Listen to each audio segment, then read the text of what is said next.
Bonjour, je suis Akibouba Sabimoussé, consultant formateur en gestion des marchés publics. Et là, on va très rapidement parler d'une notion qui embête beaucoup encore, parce que peut-être elle est un tout petit peu récente pour certains, même si en réalité elle existait depuis, elle a toujours existé. Et elle existe même encore de façon plus technique, plus poussée depuis 2016.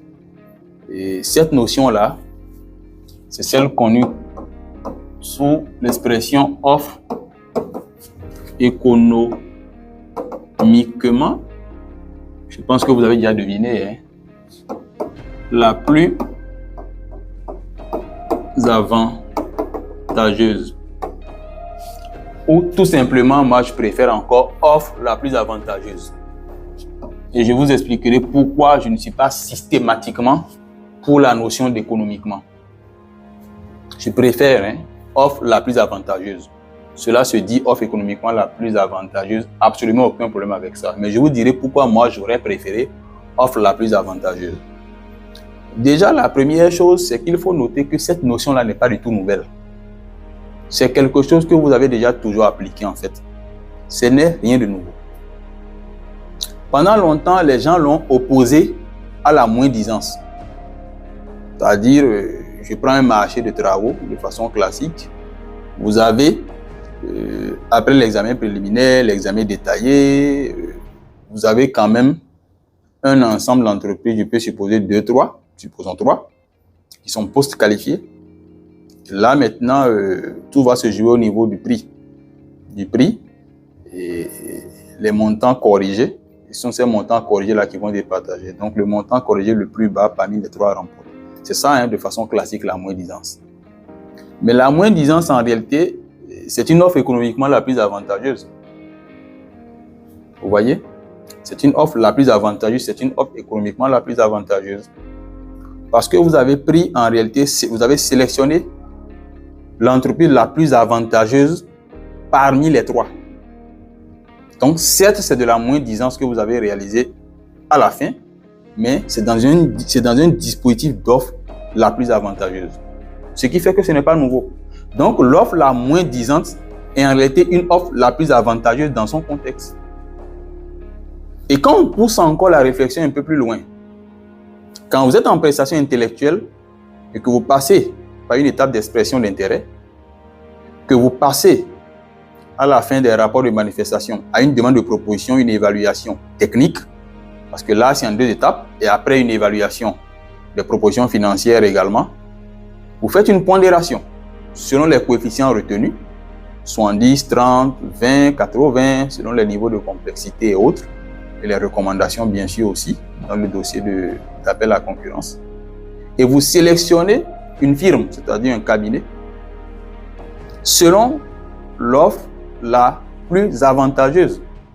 Parce que vous allez voir que généralement, même celui qui est le moins cher parmi ces cabinets ne s'en sort pas à cause du croisement. Le poids du technique fait que c'est vraiment le cabinet qui est le plus avantagé techniquement et qui n'est pas trop désavantagé financièrement qui s'en sort.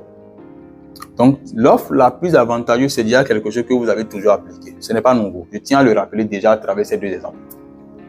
Mais ce qui paraît nouveau, c'est le fait que désormais, on l'applique à des marchés de travaux, fournitures et services courants. C'est là que le problème se pose. Parce qu'on ne l'avait jamais fait. Et c'est pour ça que je dis que c'est arrivé depuis 2016. Dans les réformes des bailleurs de fonds depuis 2016, vous avez cela. Pour les marchés de travaux, fournitures et services. Et c'est là qu'on utilise ce qu'on appelle les critères notés. Parce que pendant longtemps, on a utilisé les critères notés que pour les prestations intellectuelles. Mais désormais, c'est applicable au marché de travaux, fournitures et services courants. Ces critères notés-là. Et c'est là où c'est difficile, en fait, pour beaucoup. Parce que ces critères notés-là, en réalité, c'est exactement, comme le nom l'indique, ce sont des notations qu'on applique. Et si vous regardez, en normal, il y a ce qui se fait déjà au niveau des prestations intellectuelles. Donc, on fait ce qu'il y a au niveau des prestations intellectuelles maintenant, au niveau des travaux, des fournitures et des services courants. C'est là la seule différence. Et à ce niveau, l'utilisation de ces critères notés là, d'autres appellent encore notation par barème, c'est la même chose. Au niveau de ces trois catégories, de ces trois types de marchés, fait que cela fait automatiquement appel à des critères d'évaluation supplémentaires. C'est là l'enjeu en réalité. Et ces critères-là sont autour de trois axes. Et vous allez voir que ces critères-là, vous les reconnaîtrez. Ces critères sont autour de trois axes. Les critères vont provenir de ces trois axes-là en réalité. Vous allez avoir des critères économiques. Vous allez avoir des critères sociaux. Et vous allez avoir aussi des critères environnementaux.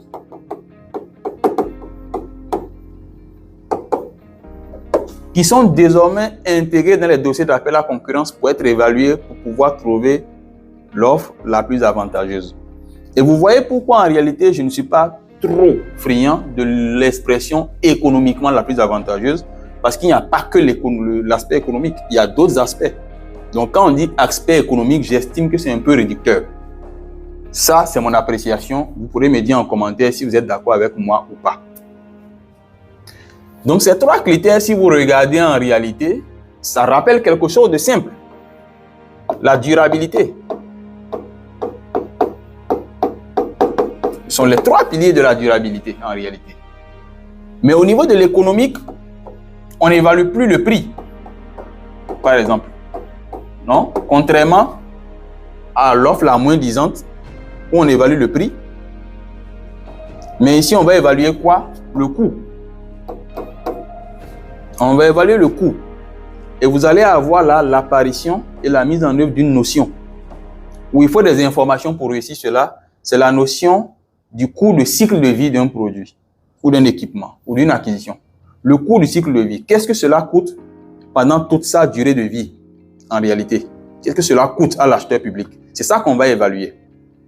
Et c'est ça qui va être en réalité le coût qu'on va utiliser pour pouvoir comparer les offres des entreprises ou les propositions des entreprises. Je dis proposition pourquoi?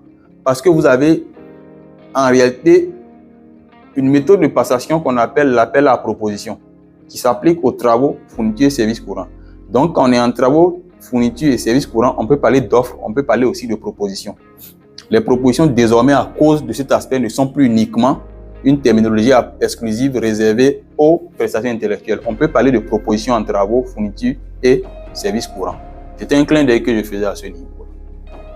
Donc, le coût ici va être évalué. Vous allez avoir le coût du cycle de vie qui va être en réalité la somme de deux aspects simples. C'est-à-dire le coût d'acquisition de l'acquisition, le coût d'acquisition, si vous voulez, de l'acquisition, plus, bien sûr, ce qu'on appelle quoi? Le coût, en réalité, qui va intégrer tous les autres aspects qui seront liés à l'exploitation. C'est-à-dire, ce que te coûte la détention de cet actif, de ce bien ou autre. Donc, ce sont ces deux coûts-là qu'on va mettre ensemble. C'est ce qui fait que vous avez coût de cycle de vie égale coût d'acquisition plus le coût d'exploitation, si vous voulez, vous pouvez l'appeler comme ça. C'est ça en réalité qui est évalué. Parce que vous pouvez acheter quelque chose à 1000 francs, l'autre l'achète à 2000, mais sur 5 ans de durée de vie, vous qui l'avez acheté à 2000, vous dépensez ne serait-ce que 500 francs pour la maintenance, l'entretien et tout ce qui vient avec. Mais lui qui l'a acheté à 1000 francs, il va dépenser 3000. Ce qui fait qu'à la sortie des 5 ans, il est plus cher en réalité, mais son coût d'acquisition était le plus bas. Vous voyez un peu. Ça, c'est au niveau de l'aspect économique. C'est le premier gros critère qu'on met en œuvre. Mais attention, là, il faut vraiment des informations. Sinon, vous ne pourrez pas définir le coût du cycle de vie. C'est très compliqué si vous n'avez pas des informations.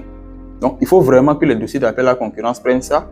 Et l'autre enjeu, c'est que les structures nationales doivent avoir aussi des informations actualisées pour vous permettre d'avoir des coûts liés à la maintenance et à autres. Et vous allez voir, moi, j'ai travaillé par exemple un jour sur un dossier de centrale thermique. C'est très bien revenu. Entre le volet EPC qui est le volet construction de la centrale, là c'est encore plus simple. Mais pour évaluer le volet exploitation de la centrale, c'est un volet OM, Operation and Maintenance. C'est ce que vous êtes obligé de faire. Voilà. Les critères sociaux aujourd'hui sont des critères qu'on va mettre aussi dans le dossier d'appel à la concurrence pour évaluer beaucoup d'aspects sociaux. Des entreprises qui ne sont pas socialement responsables vont être pénalisées. N'oubliez pas, on est avec des critères notés, on va attribuer des poids respectifs. Et je vais finir en vous expliquant sur la base de quoi on attribue un poids plus élevé à tel ou tel critère. Donc, les aspects sociaux ici, vous allez avoir par exemple des aspects liés à la main-d'œuvre, c'est-à-dire les questions de sécurité sociale, de déclaration sociale. Les aspects liés au genre, par exemple, c'est l'un des aspects très forts. La prise en compte du genre, par exemple, la prise en compte du droit des travailleurs.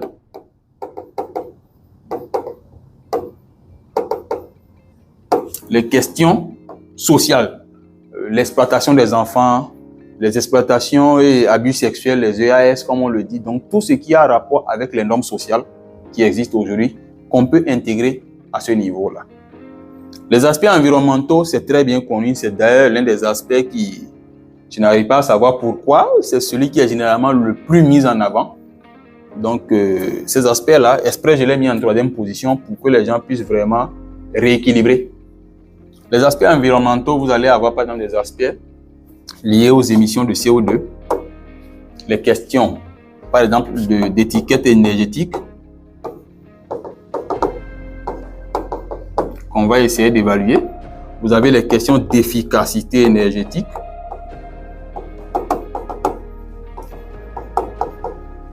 Vous avez beaucoup d'aspects. Donc, le fait que, par exemple, il y a tellement de critères qu'on peut utiliser, c'est ce qui est bien. Vous allez avoir, par exemple, pour une livraison, pour un marché de fourniture, je suppose, vous allez, par exemple, avoir l'introduction de la norme TCO, par exemple, qui est même une norme hybride qui prend en compte les deux, c'est-à-dire les aspects sociaux et environnementaux au même moment. Moi, je l'appelle une norme raccourcie parce que quand elle est bien intégrée, elle permet de régler ces deux aspects. Vous voyez, vous allez avoir, par exemple, on va même parfois jusqu'à aller pénaliser sur la livraison d'un équipement l'entreprise qui va utiliser le moyen roulant qui pollue le plus. Imaginez qu'on doit vous livrer 10 ordinateurs et l'un le fait avec un véhicule hybride et l'autre le fait avec un véhicule à motorisation essence, par exemple. Celui qui le fait motorisation essence perd un peu de points.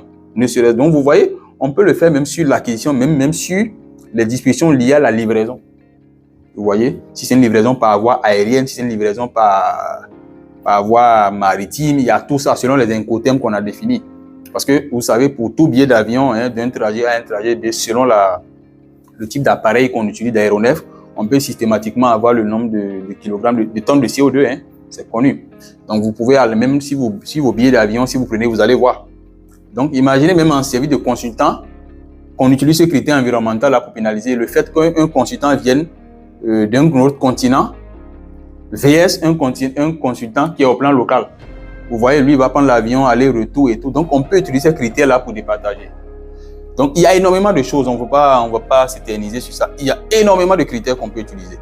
Mais à ce niveau, ce qu'il faut retenir, c'est que l'utilisation de ces critères-là, je l'ai présenté tout à l'heure comme une grande opportunité qu'il faut maîtriser.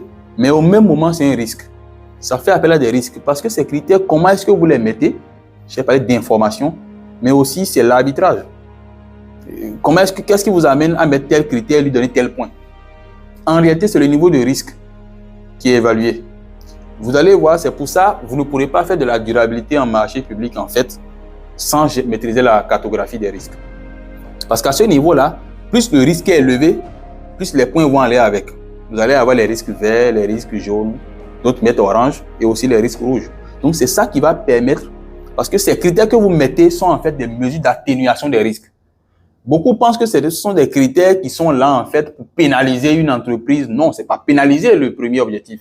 C'est atténuer les risques pour qu'on soit sûr qu'on va sortir, enfin, avec des entreprises qui respectent un ensemble de critères qui atténuent ces critères-là, ces risques-là. C'est au fait ça l'objectif. C'est une atténuation de risques, ces critères. Ce n'est pas pour pénaliser. Donc, quand vous regardez cela, le défi ici, c'est de pouvoir trouver des poids qui sont vraiment cohérents, dans une limite qui sont fixées généralement par les dispositions. Vous ne pourrez pas exagérer aussi parce que la limite aussi, c'est que vous pourrez très vite l'utiliser pour exclure. C'est ce qui fait qu'il faut faire attention à ce niveau. Donc, c'est suffisamment cadré. Et moi, j'estime qu'aujourd'hui, c'est deux choses liées, la durabilité et la cartographie des risques. Parce que ici, vous êtes dans une dynamique d'atténuation de risques. Émissions de CO2, étiquette énergétique, les questions d'approche genre. Et vous verrez même depuis quelques mois, la Banque africaine de développement est en train de mettre un pied sur l'accélérateur pour les critères, par exemple, liés aux gens sur les marchés on va probablement, je ne sais pas encore les conclusions, mais on va probablement commencer par, à compétence égale, ne serait-ce que même en moins 10 ans déjà, sélectionner une entreprise qui est dirigée par une femme ou une entreprise qui a, par exemple, fourni dans son personnel, créer plus de femmes, vous voyez, il y a tout ça. Cette approche genre-là qu'on va probablement intégrer. Et au niveau des critères sociaux, ça va faire l'objet de poids respectifs. Donc voilà un peu de façon brève, je pourrais le dire ainsi. Attention, c'est un thème de formation, hein, ça pourrait prendre 2 semaines. Ça, pour le faire en formation, ça prendra au moins 2 semaines. Mais ici, je le fais en quelques minutes, donc vous avez là juste le contexte. Et le plus important ici, c'est de savoir quels sont les critères qu'on utilise en toute objectivité, les poids qu'on lui attribue en fonction de la matrice de risque, et surtout, l'objectif final recherché, c'est vraiment la durabilité pour les marchés, pour être sûr qu'on est en train aujourd'hui dans une dynamique de durabilité des marchés. Bon, la durabilité des marchés, je refuse de parler de verdissement des marchés, parce que quand on dit verdir les marchés, c'est juste le critère quasiment environnemental généralement. Mais bon, vous avez compris qu'aujourd'hui, ce sont les trois quand même fusionnés ensemble qu'on peut utiliser. Voilà. Donc, merci beaucoup à vous. Et si vous avez des questions, des apports aussi, vous avez des apports à faire, n'hésitez pas à les mentionner en commentaire. On va continuer par discuter. Il n'y a pas de problème. Et trouver les meilleures solutions possibles. Mais les discussions existent déjà dans nos pays. Les formations ont été faites, même si les acteurs aujourd'hui l'évitent encore. Mais cela va s'imposer parce que la durabilité n'est pas encore une obligation. Mais malheureusement, dans quelques années, ça va devenir une obligation. Avec les chartes que nos pays signent respectivement et autres, ça va devenir une obligation dans nos législations nationales, quitte à ce que ça soit progressif. Mais à un moment donné, on n'aura pas le choix.